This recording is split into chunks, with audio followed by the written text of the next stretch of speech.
Darjedi web scene, Britta and Lucas. Thank you very much for your time. We really appreciate this. So first of all, how have you been actually? How is the band, considering the situation that we had been living in the last year? Yeah, I think it's all fine for us. Yeah, we started Hiraes in the last year during the pandemic, and of course we had to face some difficulties, but it worked out. Everything worked out well, and yeah, we recorded our album last year, and it will be released next Friday, and we're really looking very much forward to it. And yeah, so that's where we are right now. All right. I know that you're coming actually from different bands, like Down of the Seas and Creeper, if I'm not wrong.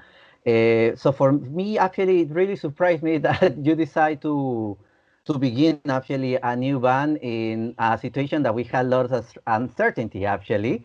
So how did this happen actually? When did you decide to form the band and work on this new album? Yeah, it was back in 2019 that Dawn of Disease split up. And Mm-hmm. yeah, it was pretty clear at that moment that the four remaining musicians wanted to continue with a new band. And yeah, in the beginning of 2020, we were looking for a new singer. And yeah, we discussed a bit and thought maybe we can ask Britta because we knew her from her former band Cripper and also from Critical Mass, where she is still singing. And yeah, I wrote her an email, and fortunately, she was willing to join that, yeah, at that time unnamed band. And after she joined in, we were looking for a name, and then we find our band name, Hiraes, and yeah, quickly started recording. No, not recording. Quickly started writing new songs, and yeah, it was after our first rehearsal. We had to postpone this rehearsal several times due to the pandemic situation, but yeah, we realized that everything is fitting very well, that the chemistry was just right between us. And yeah, then we worked on the album and wrote and recorded it quite quickly. And yeah, I think we finished everything in the beginning of 2021, beginning of this year. And yeah, so yeah, the album will be released, as I said, next week. And yeah, we're really looking forward to it. All right. Well, if I ask you, for example, I'm just curious, why did you pick the name Hires for the band and also the name of the first album as Solitary? Yeah, maybe I can tell you something concerning the name. Yeah, the word Hiraes derives from the Welsh word Hiraeth with a th at the end, but it's pronounced a bit differently. It's pronounced Hiraeth, Mm-hmm. so in the Welsh language, and yeah, it has a very strong and gloomy meaning. It stands for lost places of the past that might never have existed. And this gloomy and melancholic, yeah, atmosphere inside of this name, if I can speak of atmosphere when it comes to band name, but I think you know what I mean, really fits the music and the style of music we are playing and the whole concept of the band. And yeah, so that's why we chose this name. And concerning the title of the album, maybe Britta can add something. Yeah, sure. Yeah, I can pick right up there where you stopped talking about the band name. Solitary is an album that I mean, we named the band Hiraes, and with that kind of melancholic touch. And our first record also has this kind of melancholic touch to it. Um, all the lyrics have a certain topic of something that is holding you back, that you need to overcome. New starts, new beginning.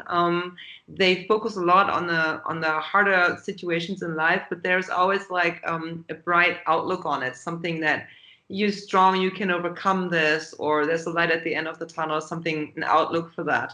Um, but it all comes down to being quite alone, not necessarily lonely, but by yourself, on your own, responsible for yourself, and you have to dig your way out alone. And writing that album in the whole phase of the pandemic, I mean, we were all spread across the northern part of Germany. We couldn't sit together in a rehearsal room and write, so everyone was kind of like defined to confined to home and to write there on their own. And we exchanged everything over the internet, and didn't record together in a studio as much as we have wished for to do that.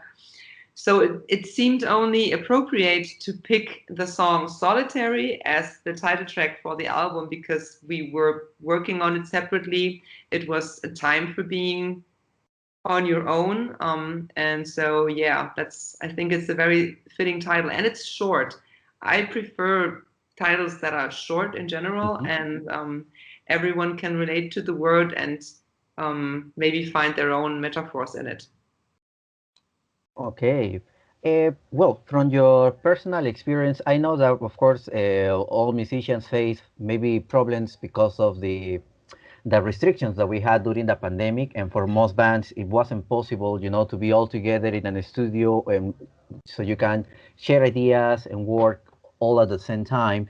So, in general, how was your experience in working on this new album? From, of course, the part that you both have to do, with the guitars and the vocals. Was it more difficult for you to have to work like remotely, or in this case, or maybe this gave you more time to think about the ideas that you share with the others? Yeah, I would say that this working process gave us a lot of flexibility. So we did not have to book a studio and say, okay, we have 2 weeks to record the album, but we could say, okay, let's record the guitars during this weekend and that weekend, and we really could split the time pretty well. And yeah, we all of us are used to this kind of working, so it was nothing new to us. At least in Dawn of Disease, we recorded I think the last two albums similar, that everyone recorded everything in his own studios. And yeah, I think I always thought it would be great to be in a studio together, because it's also great for the band feeling and being together and drinking some beers in the evening and listening to the songs that you did during the day. But for this situation, I think it was all okay. And maybe in the future we will have the possibility to really visit the studio together and have some great time. But yeah, for the situation now, it was completely okay. Yeah, absolutely. And also, like, I really like to record myself and to be by myself while I record. I mean, I also enjoy studio time, but as a vocalist, um, I mean, you're not 110% every day in the given time span that you have to lay down the vocal tracks. So I like to take my time, and taking your time in a studio is expensive. So when I'm by myself, like, it's like no one is knocking on the door, be faster, be faster. So I just can take my time. All right. And of course, the result is this Solitary that you are releasing as your first album. Please, if I ask you, for example, for you to describe the sound of this first album, how can you describe, or what can we expect actually from this Solitary?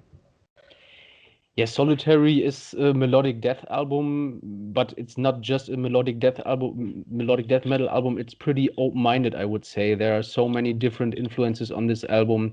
We really have lots of subtle melodies, a lot of melancholy and orchestral arrangements in the background that you might not even hear when you just listen to it one or two times. You really have to give it more listens than one or two times.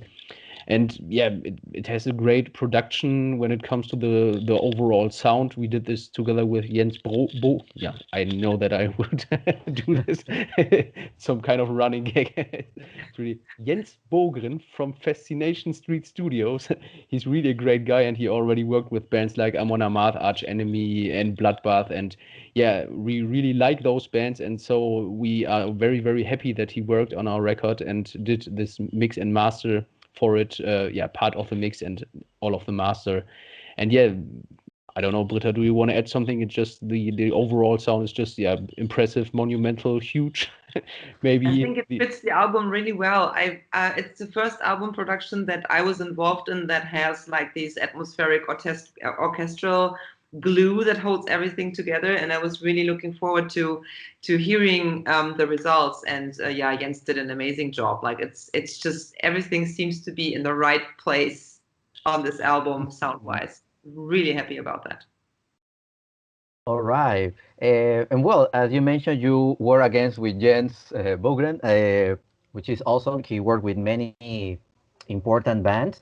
So that's something that also I really, for me, it's really interesting. In 2021, we musicians can work remotely, for example, do your work, but it seems that what people like Jens are doing, in the studio mixing the album. It seems that is still really important in this case for you. If I am not wrong, is that correct? Yeah, absolutely. You can be the best musician in the planet, on the planet, and can have the best equipment at home.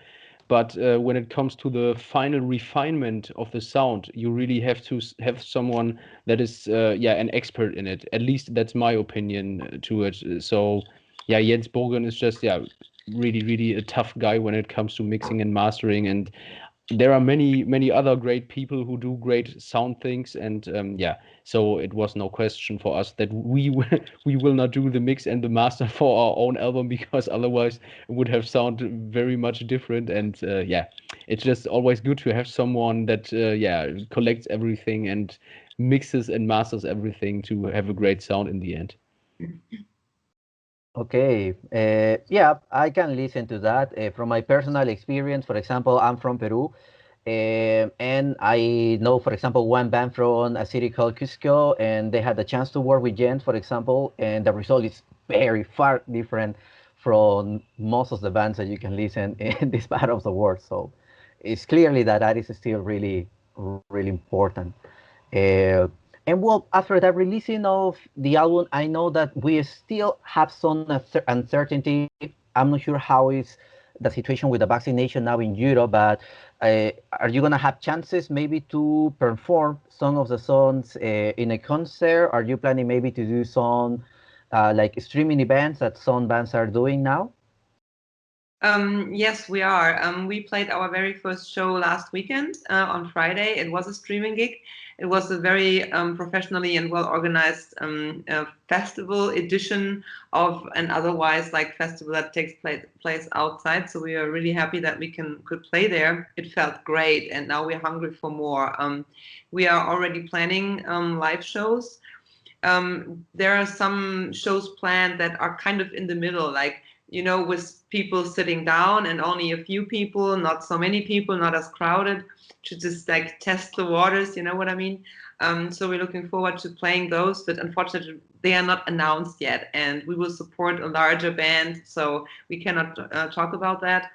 There is also a lot of talk about going on tour, but we have to cross our fingers because that will start hopefully in autumn, and we don't know how the numbers and the incidents will rise again or not with what's going on. So traveling abroad is still something that I see like with I'm skeptical that everything that we have planned might happen, but I'm also hopeful, and I really want to play live. And I mean, Lucas, it was a great show on Friday, right? Yeah, it was absolutely awesome to get back on stage and to be on stage for the very first time with this band. And yeah, as Britta already said, we're planning something, and yeah, maybe in autumn, and maybe also in the beginning, or in spring next year. And yeah, we have many plans, but there's nothing announced yet, and it always depends a bit on the development of the situation. But we are, yeah, slightly a bit positive. We're looking positively into the future and hope that playing live in a regular way will be possible somewhere in the not so far future. All right. Well, of course, you are experienced musicians, and well, really like to make these kind of questions when I have the chance to talk with people like you. Of course, in this case, I know that when you work in music, sometimes, of course, you're busy most of the times, especially from the times before the pandemic when you have to perform a lot in concerts most of the time and things like that. But do you still have time actually to listen to new bands, new music actually? Of course, a lot. Like, um, I was hesitant to allow Spotify and code to come into my life, but ever since I think I'm a heavy Spotify user for like almost 6 years now, and that has brought so many great bands that I probably otherwise wouldn't have had the time to discover, because I don't really make the time anymore to go to a record store and flip through everything. But yeah, that's one good thing about new technology. Like it just provides you many suggestions of great bands. Yeah, definitely. Yeah, I'm pretty old school, I have to say. I don't have Spotify or something like that, and it's pretty seldom that I buy new CDs because they are pretty expensive, I have to say. So I often wait for special offers, and then I buy 20 or 30 CDs that might be 1 year old or older, and yeah, then I listen to them, and I also buy vinyl and something like that. But I'm a bit afraid, like Britta maybe was for 4 or 5 years ago, to let Spotify into my life.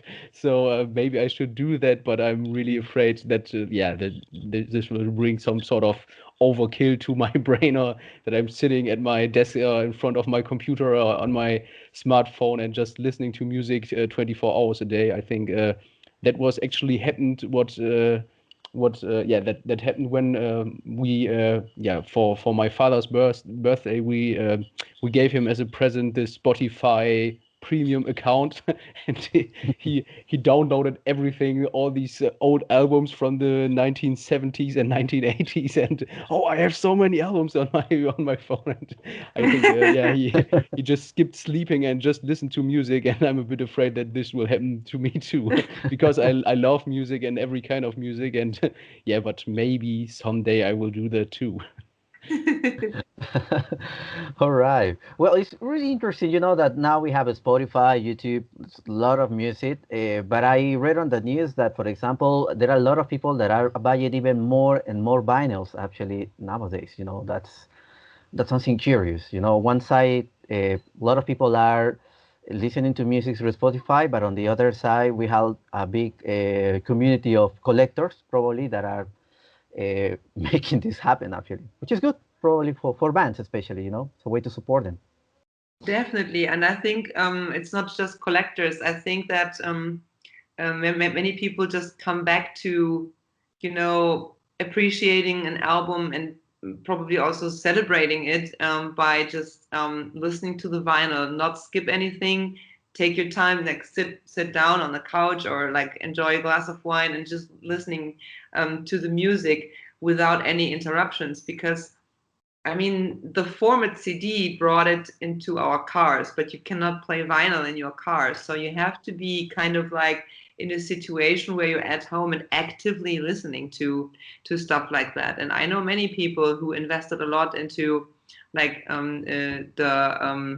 was heißt denn Plattenspieler, vinyl playing machine. What's the record machine? Record player. There you Damn it! Like, yeah, a record player and also a good speakers and everything. So there's definitely also, I wouldn't say a trend going backwards, but a trend going more towards appreciating both sides of the story, like having it like new suggestions fast delivered everywhere where you are on your phone, but then again like also sitting at home and enjoying a good record. All right. And well, before actually we finish with this, is there anything probably that you would like to say for people for Latin America that are starting to listen actually to Hiraes? And maybe did you have the chance to listen to some bands from this part of the world probably?